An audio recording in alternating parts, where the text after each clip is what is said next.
Hello and welcome to WhatKeepsYouAwake.tv. With the support of our show sponsor, MBPS, it's time again to dive into the hustles, the hurdles, and the highs that keep small business leaders, like our friend here, up at night.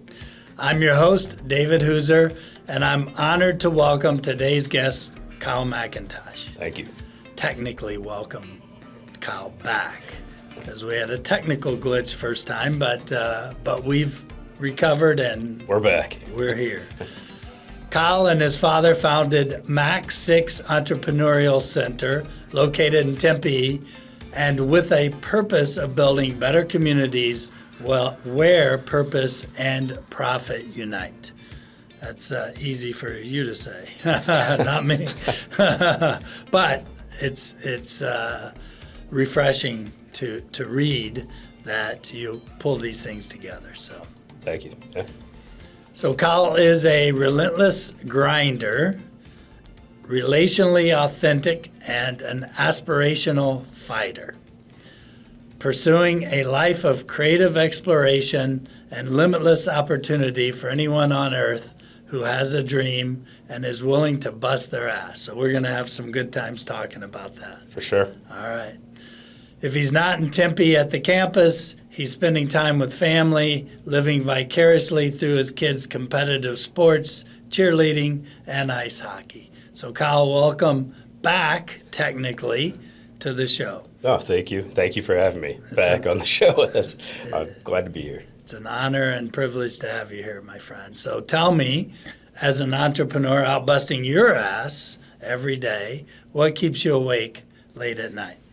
So I'll give you a bit of a different answer this time as I've been thinking about it. And I think why we started this business is to help people connect having a great idea that provides value to the world with their success in making it happen, to provide that value to more people. So like we help businesses grow. We help people to grow, to be able to lead those businesses.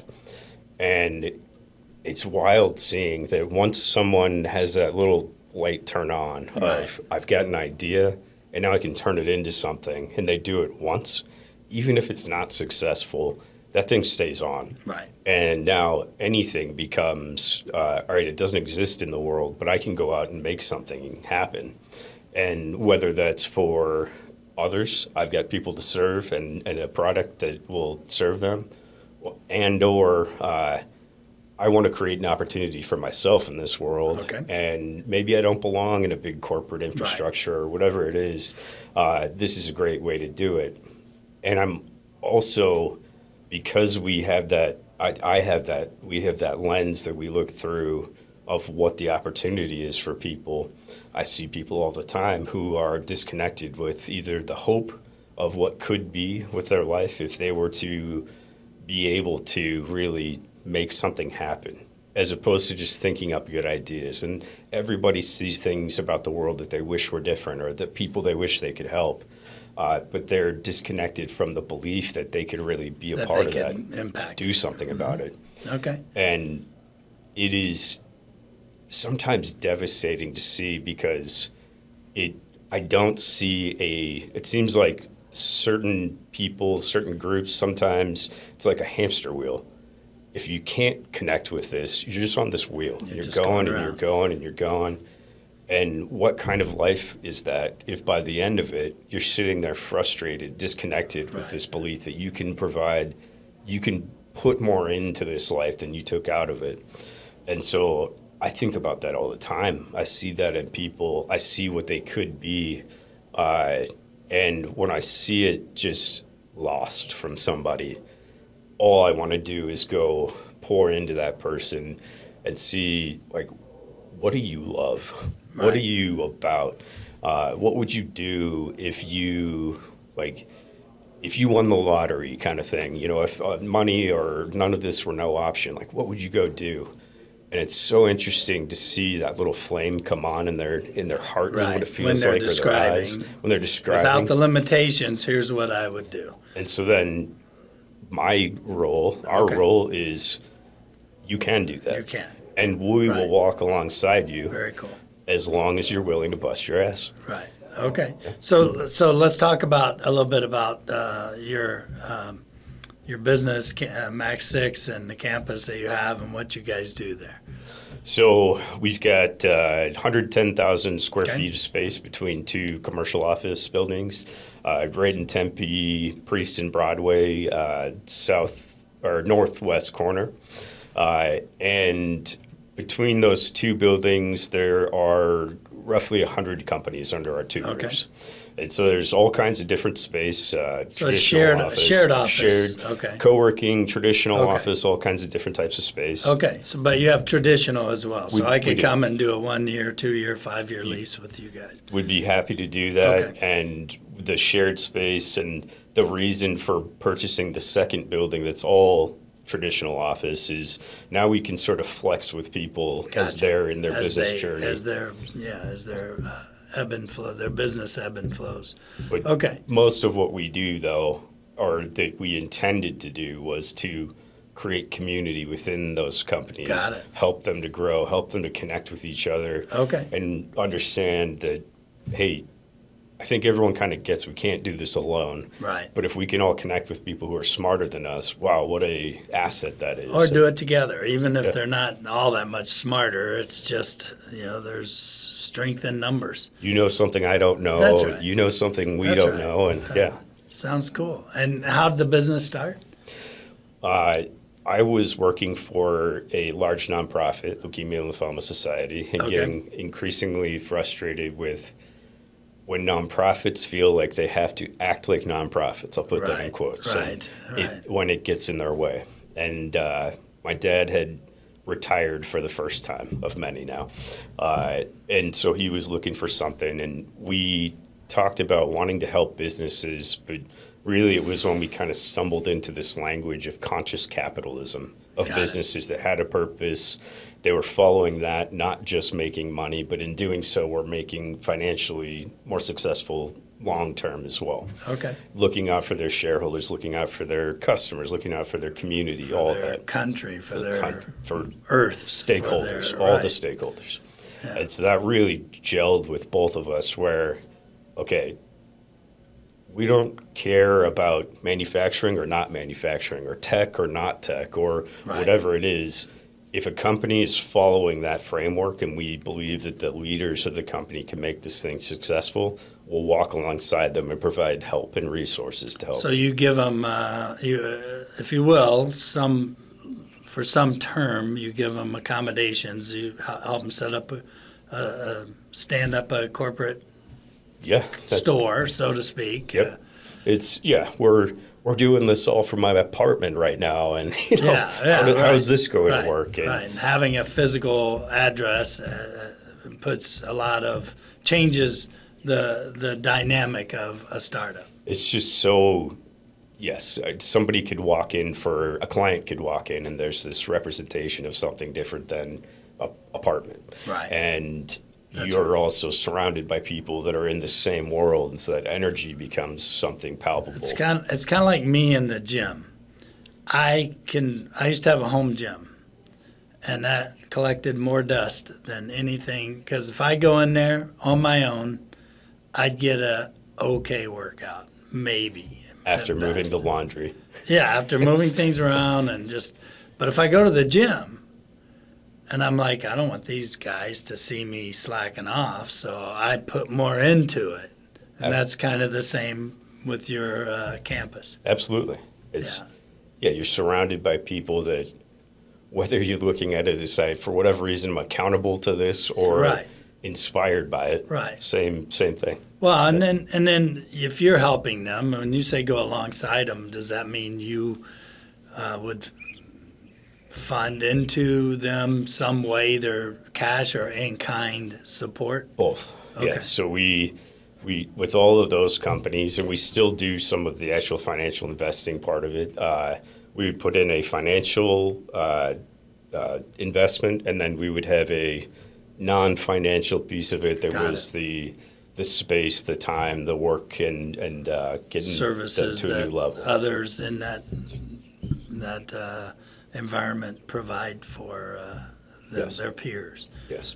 Okay, that's an incredible aspiration, endeavor for you guys to be doing. It's helping aspiring, unsure entrepreneurs help build a little stability and framework around their ideas. The most interesting thing, I think, over the last 14 years now, is I don't think we talked to a single person or company that wasn't aligned with this. Gotcha. And they still wasn't aligned with this at the level of I feel in my heart like this is the right thing to do. Right. But there's this pressure that comes from how business is run, I'll put in quotes too, of quarterly returns from Wall Street, and this short-term pressure on you've got to be making more money every single day in the short term, but you're not looking at the long term. And ask if I fire a bunch of people and that makes us more profitable for our shareholders today, we might lose a bunch of money out here. Well, you might lose some scale or growth opportunities, but you also look at what it does to your community. Is now you have people that are unemployed, or now they become underemployed, and your families become the families of my employees become part of my family. I mean, it's hard not to have that connection. It's very hard not to. And I go back and forth about this. I don't think I'd want to. Sure. There's got to be a little bit of some boundaries and things, but that is the reality of it. They are your stakeholders. Yeah. We had a huge issue around our building right during COVID of transient homeless having issues with drugs and things that would be on our property. And the same thing. Why are they any different stakeholders than the people inside our buildings? In the community. What would our approach be to do something different about this? And we took a very different approach, but it's been wild watching people connect this, what feels right, with, now I've got a support system that supports me in that. Sure. I'm not fighting against an investor that is pushing only quarterly returns right now, but it's a balance of both short-term and long-term. And we're looking out for everybody, and everybody wins, including the financial investors. Sure. I mean, that's what keeps the wheels that's why rolling, they invest. right? Yeah. That's right. Yeah. So that's interesting. So what are some of the businesses that are, housed in your facility?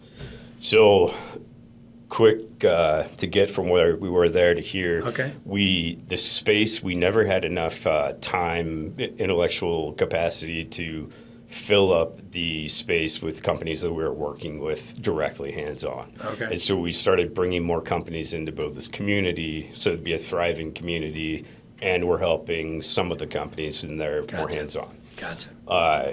It turned into much more of that, and so we've got this great community, but we're helping less companies directly. And so we're making this huge shift right now. Next Monday, it goes live, where about 80% plus of our time has been managing the property management, the buildings, stuff. Right. We have a new partner coming in on Monday that is going to take that over from us. Their task is 50% of our revenue too. Yeah. And so we now get to focus again on why we started this business and what we love, and working with these companies and the broader community to help them to grow. And so companies that are there right now, there's been a number that have gone through, Uber started with us in Arizona with 4 people. And they obviously, I don't even know how many hundreds they have now. And interestingly, Lyft moved in right after Uber. I think they had 7 or something at the time employees in Arizona. And we've seen HelloFresh has had space with us. And now Moxie Pest Control has a ton of commercials you might have seen on TV. And so that's probably the most named one. But we've also got, I call him the wizard, but the smartest guy at AI that I know, who is kind of refusing to work for an AI company because of everything going on, but he's helping provide value. and no one has ever heard of him or knows his name unless you've met him. But like, it's interesting to have a Moxie Pest Control, and they've got 100 plus employees, Right. and a Ben Johnson, and a school, and a large marijuana company, and a Interesting. student travel company, and a like all insurance company, just all this huge mix. Where what do we have in common? We're all doing very different things, but really at the core of it, we're doing the same thing Right. in different ways. And so how do we learn from each other? Right. So I think let's take 2 minutes here and let our sponsor say a few words, and then we'll come back. I have a discussion I want to have with you on a program I've been thinking about. So we'll be right back.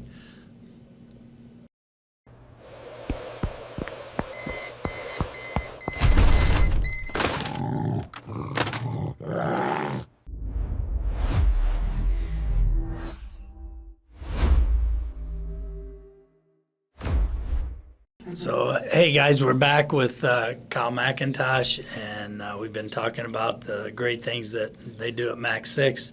And some of the inspiration that I say we had, because we actually filmed our first podcast episode in September, had a technical glitch. We're back here, and thank you again for coming back. It's Thank you.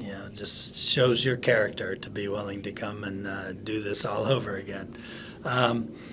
But one of the things that I had an online school, and we taught secondary ed programs, middle school and high school kids. And I think we talked about the first time when we launched our marketing campaigns. We're doing Google, Yahoo, Bing, and we would go out to the world, Yep. telling them that their kids could learn efficiently at home through homeschool techniques and support from our school. We'd get calls coming in to our student services team, from parents saying, "Hey, I want my son or daughter in homes, enrolled and going online," or my son or daughter's being bullied at school and won't go to school, so we need alternative learning options for them. Sure. So it'd always be my son this, or my daughter that, or my son this, or my daughter that. And that fifth call would be a single mom who dropped out of high school, wants to go back to community college, but can't get funding because they don't have a high school credential. Sure. And so we would agree, ultimately go through a conversation, interview with them, and we'd say, "Hey, we'll scholarship you to our school." And it would turn out they needed more than just education system access. They needed an ISP. They needed internet service at their home because they were calling us from their work. Yep. They needed tutoring because they weren't the greatest students when they were in school, and now they're going to be studying at home after their kids go to bed, after they've had a long day, and so there may be some things they don't easily grasp, so they need tutoring support, remote. They need a laptop. They go to work, they have a computer, but when they go home, What do I do? they don't have a computer, so how do they do it? So internet service provider, equipment. They need, when they were doing alternative programs for adult learners, they would study completely self-paced online at home, but they'd have to, for example, go to a GED testing center or something like that. Sure. So we'd have to help them with transportation maybe, or help them with daycare for their kids. So it was always something beyond just going to school. Accessing my school, it's an online school, you can access it anywhere, but life. That's the obstacles of life were keeping them from an education. So, we helped over 1,200 single moms and foster youth with remote learning access and opportunities. So when we sold the school, the guys that bought our school, they weren't as excited about the earn programs as they were the foreign students that were enrolled in our school. They loved the foreign students cash paying, and then they would transition them from a high school program to a university program and make even more money. These guys made money. Sure. And that's okay. I mean, it's education. It's good for everyone to offer, high quality education programs to all levels of students. We just had the EARN set up for life challenged students, we call them.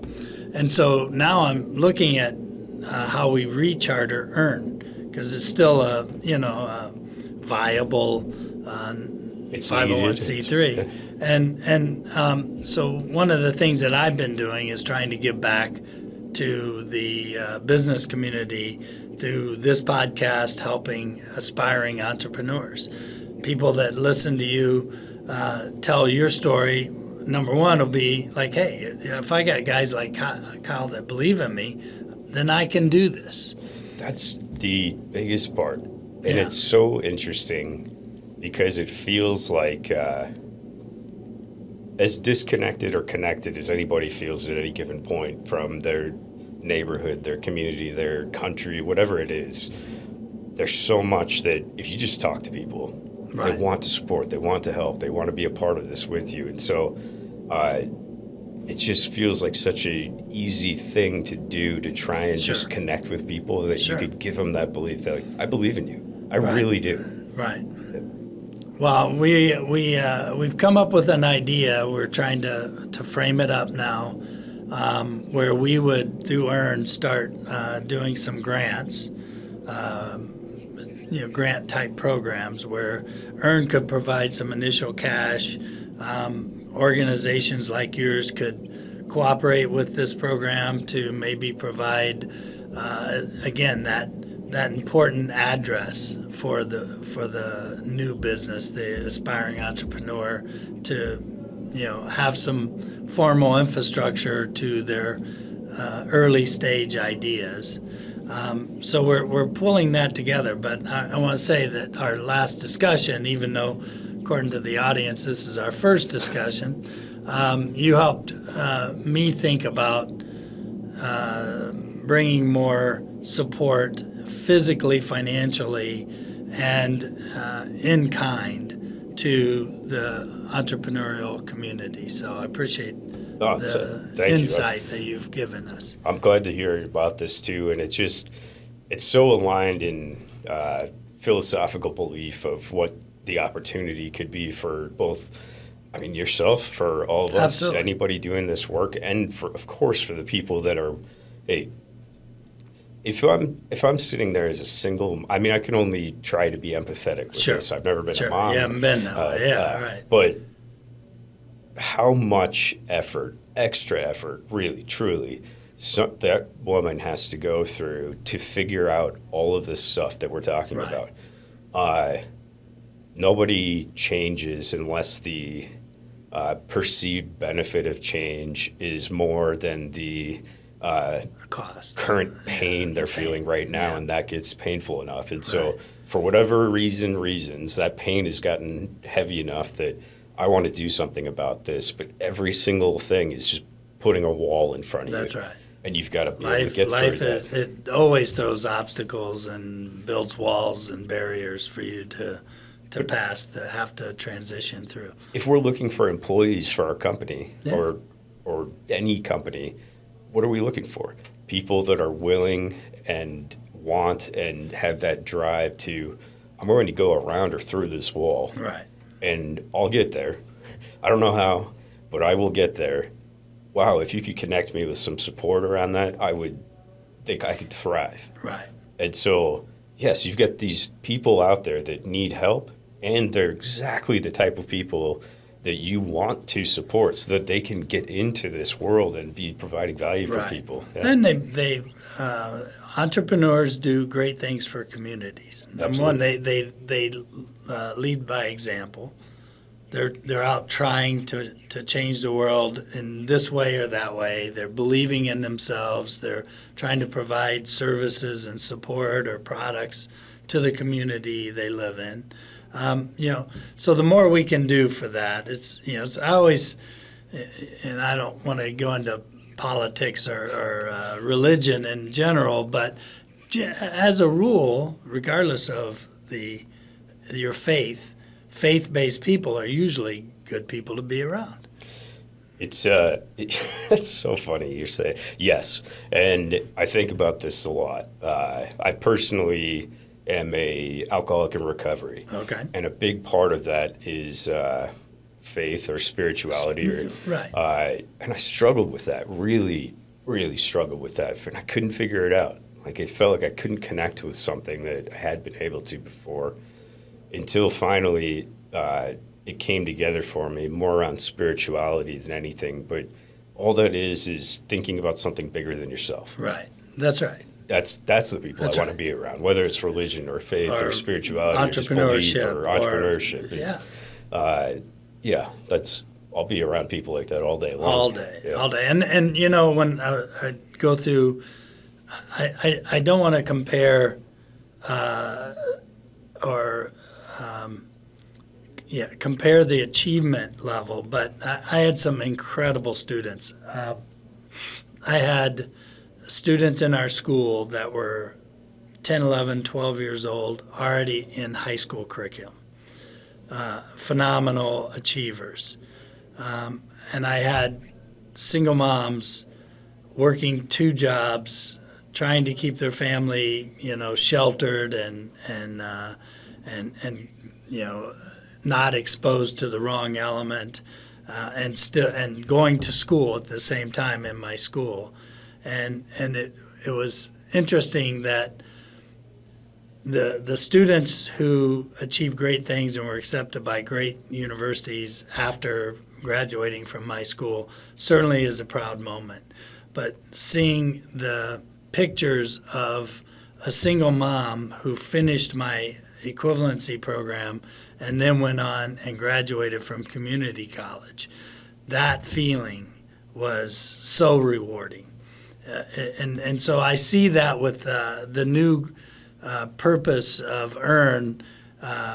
We're going to start a program I want to talk to you more about called EARN Entrepreneur Empowerment Program, which will involve education as well. Sure. Because if you want to start your own business, you ought to read a book on or watch a couple of podcasts on how to run a business. It was a cash flow statement. Right. Yeah.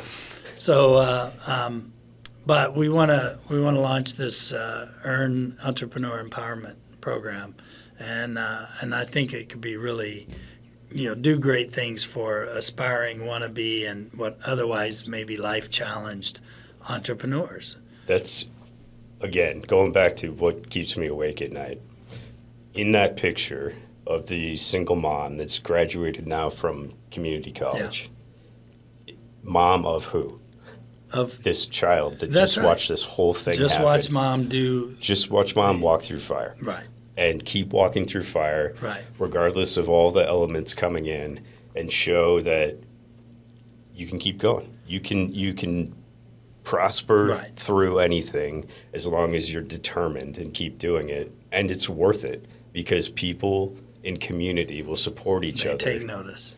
Generational change is how true change happens. And that child or 2 or 3 of that single mom will watch the single mom and go, that's how I do it. That's how exactly. And that's how you implement change through a generational approach. And I think what you're talking about, too, of getting businesses involved in this process. Right. I'm very curious about this myself, where part of the frustration for me of the nonprofit world is how it's currently funded.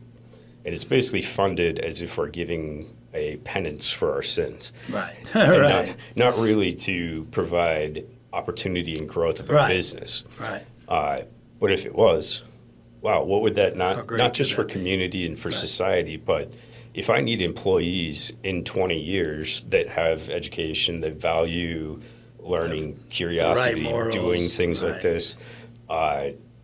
If I believe that we're on the right track for that, maybe I don't do anything with it. But if not, and I see that, so say the school system's struggling or whatever, what work could I do now to provide benefit for all these people and myself when they're ready to come back up and they might work for me? Sure. And so I'm very curious about this. How do we shift this thinking and model to longer term with nonprofits that connects quantitatively and financially with, if I'm talking about a huge business like Intel in Arizona or Taiwan Semiconductors coming up, or these big businesses and thousands of employees, it seems like it should be a potential ROI investment way back here, 20 years before they're actually going to get the return. Right.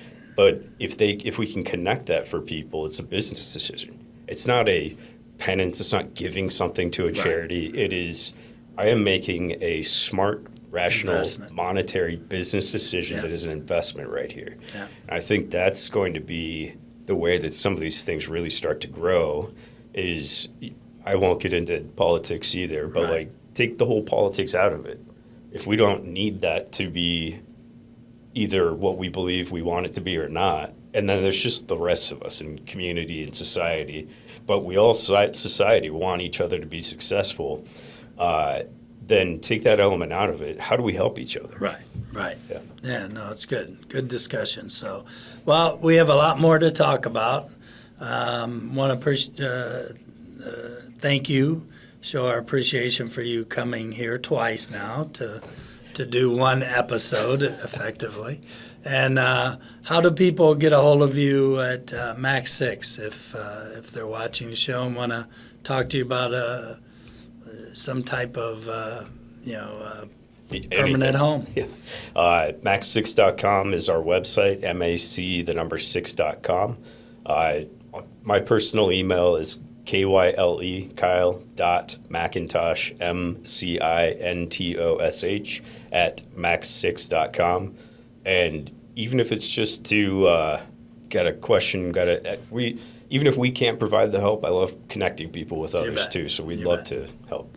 All right, well, cool. And then you and I have some discussions on this empowerment program idea I have. So hopefully by the time this comes out, we'll have formalized let's make something happen. Some program details. So thanks again for joining us here at whatkeepsyouawake.tv.